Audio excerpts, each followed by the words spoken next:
परमपिता परमेश्वर की जय हो। उस राम जी, उस अंतर्यामी की, उस मालिक की जय हो जिसने हमें ये दिन देखने को दिया है। आप उसका धन्यवाद दें, आप उसको शांति प्राप्त करें उससे, जिससे कि हमारा ये जीवन चल रहा है। हमारी रात आराम से गुजरी है तो हम उस परमेश्वर, उस परमपिता परमेश्वर से वंदना करें, प्रार्थना करें कि मेरा ये जीवन शांति और सुख से बीते। आज हमारे समाज में अधिकतर प्रेमी भाई बहन, अधिकतर परिवार अनेकों प्रकार की समस्याओं से जूझ रहे हैं। वो अपनी इच्छाओं की पूर्ति के लिए दिन भर प्रयत्न करते हैं, लेकिन उनकी इच्छाएं पूरी ही नहीं होती। क्यों? क्योंकि हम उस परमात्मा, उस परमेश्वर, उस अंतर्यामी, उस मालिक से एक इच्छा पूर्ति के लिए मांगते हैं, लेकिन जैसे ही वो इच्छा पूरी होती है तभी हम 10 इच्छाएं अपनी और प्रदर्शित कर देते हैं। तो वो पूरी क्यों नहीं हो रही है? हमारी मांगे वो परमात्मा, वो परमेश्वर, वो मालिक पूरी क्यों नहीं कर रहा? तो वो परमेश्वर, वो परमात्मा हमारी इच्छाओं को अपने हिसाब से पूरा करता है।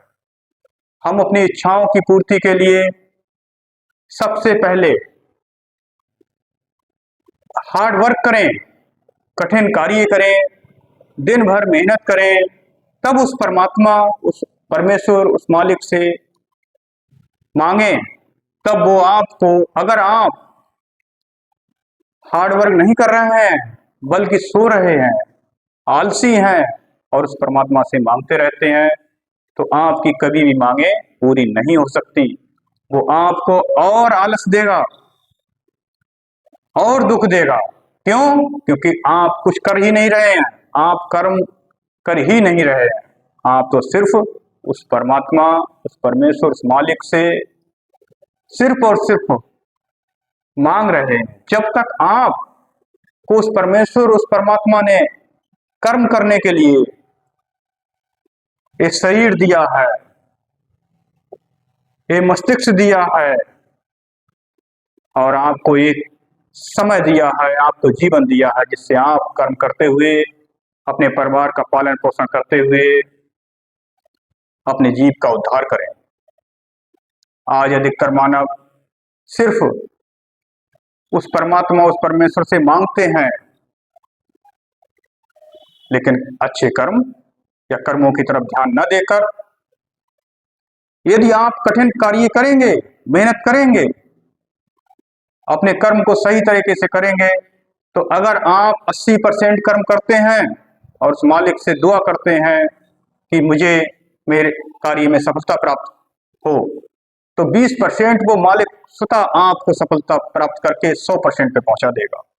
और यदि आप कर्म नहीं बल्कि सिर्फ मांगते हैं, तो आपकी इच्छाएं कभी पूरी नहीं हो सकती, आपकी इच्छाएं कभी पूरी नहीं की जा सकती।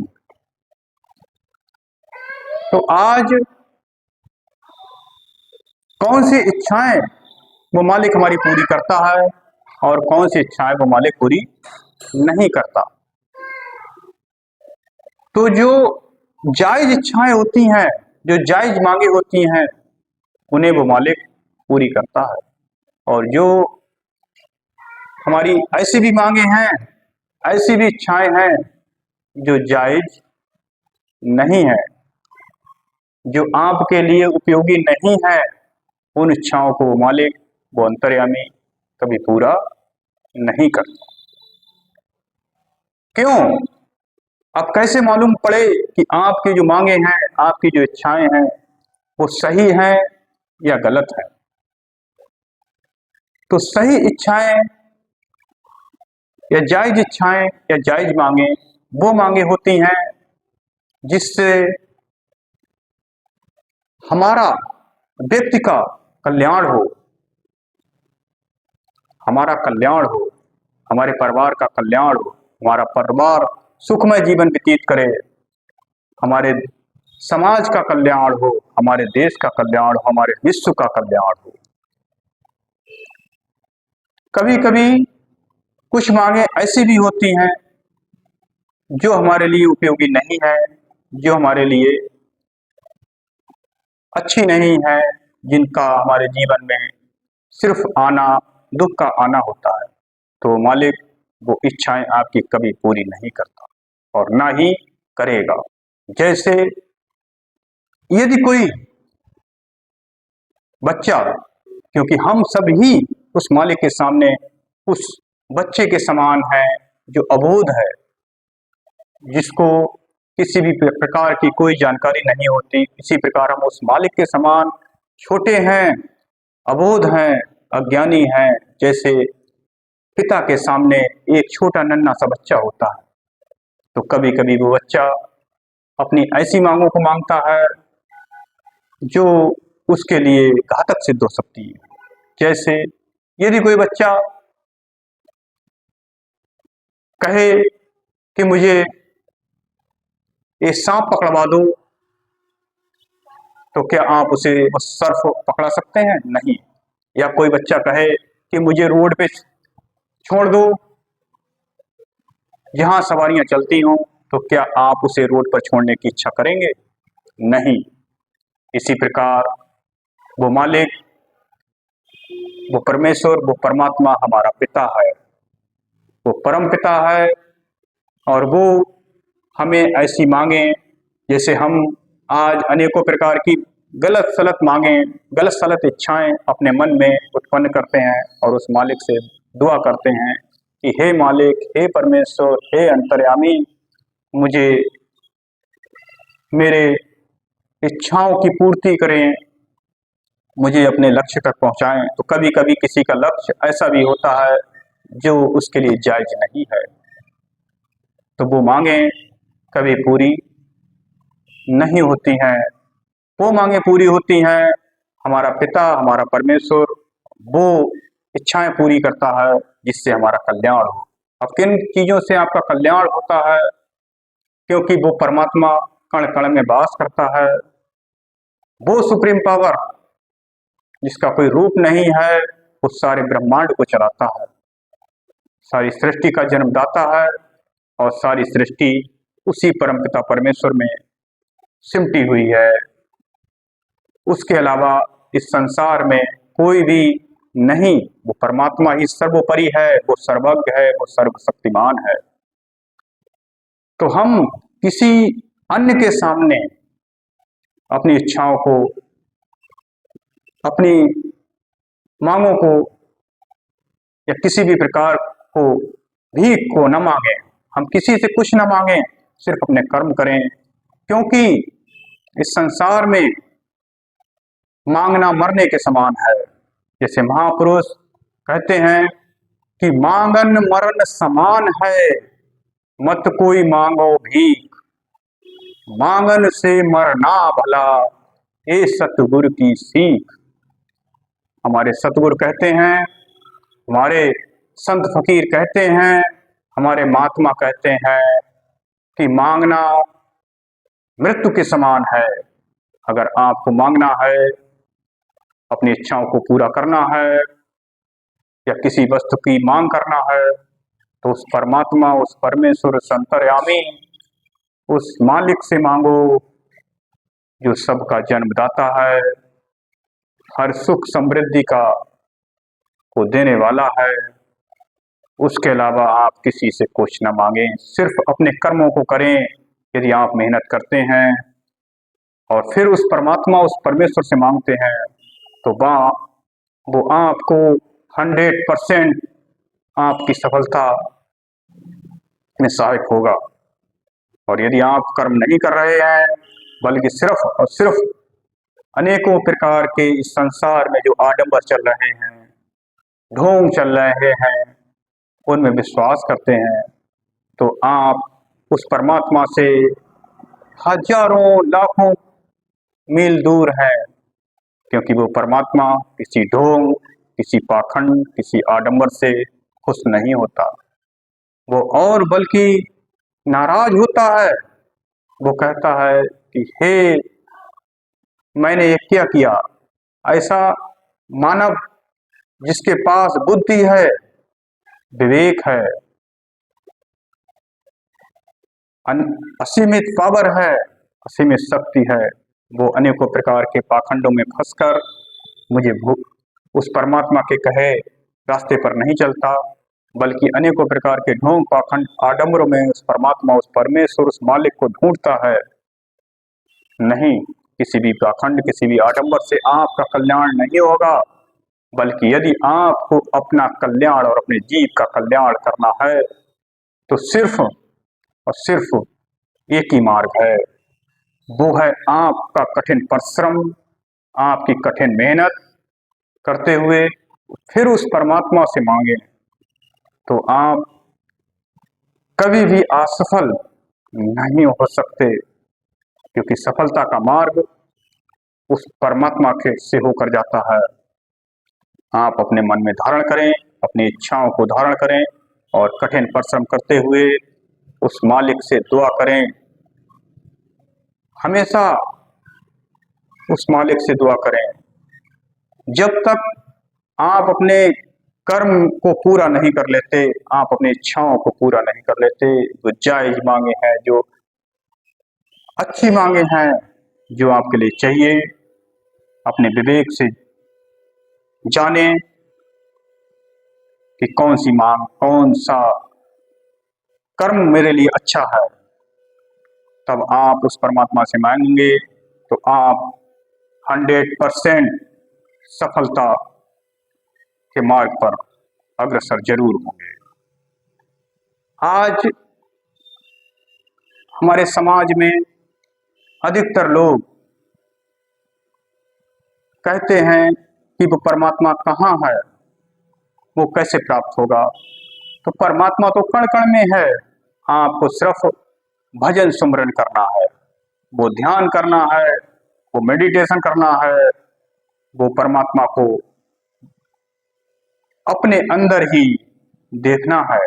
जब आप अपने अंदर की यात्रा को शुरू करेंगे तो आपको स्वतः ही उसका दर्शन होगा और आप आत्मविश्वास से भर जाएंगे। आत्मविश्वास वो शक्ति है जो सफलता के मार्ग पर आपको ले जा सकती है, और आत्मविश्वास उस भजन सुमरन से प्राप्त होता है। जब आपको महसूस होगा कि परमात्मा, वो परमेश्वर, वो मालिक, वो राम जी हमारे अंदर विद्यमान है, तब आप किसी और पर विश्वास नहीं बल्कि अपने ऊपर विश्वास करना शुरू कर देंगे। वो आत्मविश्वास बहुत बड़ी शक्ति है और वो सिर्फ किसी किताबों,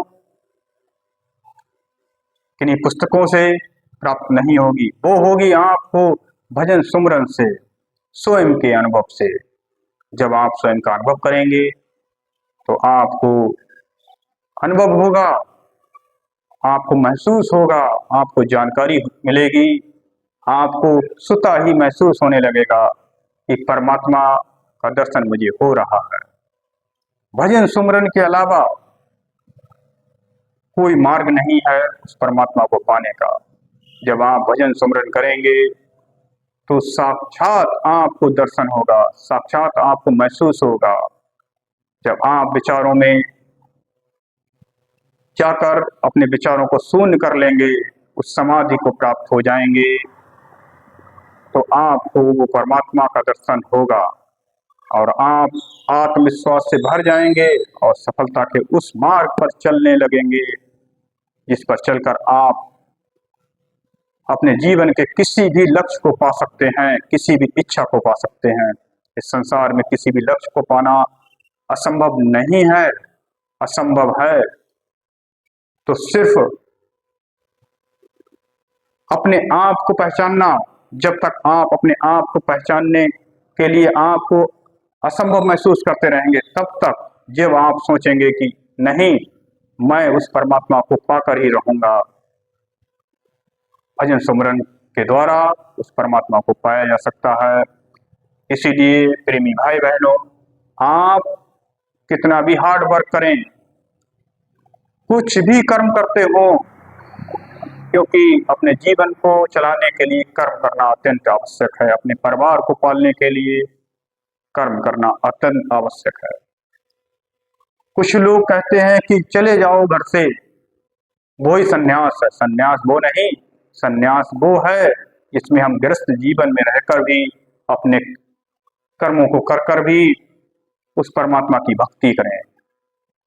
जब हम घर पर रहकर अपने गृहस्थ जीवन को व्यतीत कर कर और अपने कर्म को कर कर उस परमात्मा की भक्ति करते हैं, तो हमें वो परमात्मा जरूर मिलेगा, जरूर महसूस होगा, जरूर अनुभव होगा।